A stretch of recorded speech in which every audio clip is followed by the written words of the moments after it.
This is a day that the Lord has made. Hello everyone, welcome to my channel. My name is Vanessa. I'm a Christian woman doing my best to put God first. I am a mom and I wanted to share with you all the children's stories of the Bible from the Old and New Testaments. It was a book given to me when I was 9 years old, the Christmas I was 9 years old. It introduced me to Jesus, to God, to all the stories of the Bible, which led me to want to read the real Bible. So I want to read every single chapter. It will be one chapter per video. If you want to read this with your children, feel free to do so. I hope you enjoy. Chapter 7, Joshua.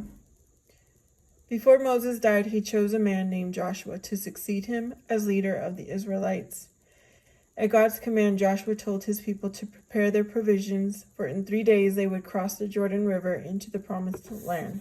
In the evening, Joshua sent 2 men secretly to look at the land, especially the city of Jericho. The 2 men went to the house of a woman named Rahab.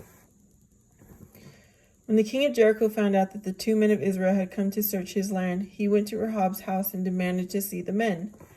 But the woman had taken Joshua's messengers to the roof and had hidden them under stalks of flax. She told the king that the men of Israel had gone away toward the Jordan River. When the king and his men left her home, Rahab went up to the roof and spoke to the 2 men of Israel. She told them that the people of Jericho were afraid because they knew that God had given the land to the Israelites. Joshua's messengers promised to repay Rahab's kindness by protecting her family when the Israelites came to take the land. Then the woman took a rope and helped the men climb down the wall of Jericho. The men told Rahab to keep her family inside the house during the battle and to put a scarlet thread in her window. If she did this, no man of Israel would touch her house. The 2 men went back and told Joshua about the fear in Jericho and about the woman who had protected them in her home. Joshua saw that the time was right to move his people into the promised land. At the end of the 3 days, Joshua commanded his priests to take the Ark of the Covenant, which contained the laws of God, and to carry it to the Jordan River. As soon as the priest's feet touched the waters of the Jordan, God caused the river to stop flowing. All the people of Israel crossed the dry riverbed, and when the last of the Israelites had crossed the Jordan, the priest came across. As soon as they lifted their feet from the riverbed, God caused the waters of the Jordan to flow again. Joshua had his people camp outside the city of Jericho, which was protected on all sides by a great wall. At God's command, Joshua had his people march around the wall of the city for 6 days. The priests carried the Ark of the Covenant, and they also blew trumpets made of ram's horns. The only sound that was heard came from the trumpets, for Joshua had commanded his people to be absolutely silent. On the 7th day, Joshua had the Israelites march around the city 7 times.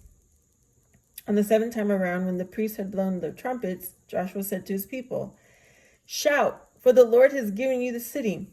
The people all shouted together, and the great wall around the city of Jericho crumbled and fell.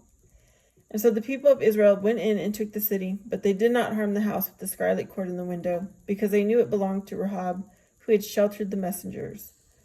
Joshua ordered his men to collect all the gold and silver treasures of the city and put them in the temple as a dedication to God. One man named Achan stole a bar of gold, some silver, and a beautiful mantle and hid them in his tent. This was in direct violation of the laws of God and brought great trouble upon all of Israel. Because of the greed of one man, many suffered. When he was caught, he confessed, and because he had sinned against the Lord and had brought his wrath upon the people, he and his family were killed, and a great heap of stones was piled on top of them.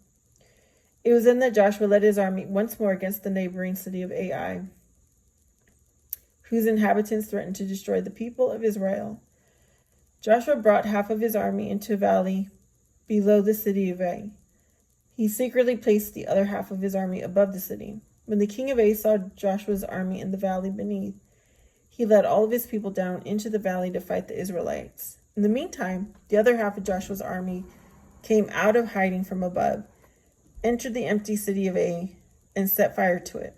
The people of Ai caught between the two armies, had no place to which to retreat, and they were all captured by the Israelites. Joshua spent the rest of his life dividing the promised land among the people of Israel and helping them to overcome their enemies. Finally, all of the land which God had promised to them belonged to the Israelites. Joshua reminded the people again that if they did not obey God's commandments, and if they worshipped idols, they would lose the promised land. I will have a playlist, like I said, by chapter in Old Testament and then the New Testament if you want to continue reading. See you next time.